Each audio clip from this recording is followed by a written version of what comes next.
Maswerteng umaga po mga ka-STL. Narito na po ang resulta ng STL Bataan para sa araw na to, first draw.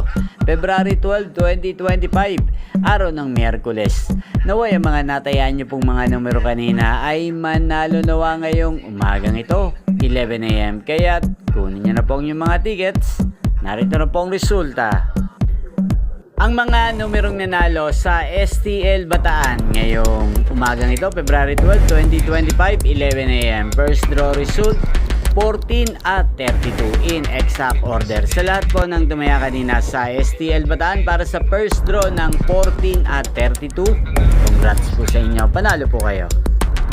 At ngayong umagang ito sa STL Bataan, natin pong i-shoutout si Kuya Museng ng Bataan. Shoutout po sa iyo Kuya Museng. Sana po ay manalo na ang mga numerong tinatayaan nyo sa STL Bataan. At sa lahat po ng mga taga-Bataan dyan na laging nanonood po sa channel na to, lalong-lalo na po sa aking mga subscribers na walang sawang sumusuporta dito sa channel na to. Shoutout po sa inyo. Inyo pong napanood ang resulta ng STL Bataan sa channel na to, Roderick Hernandez TV.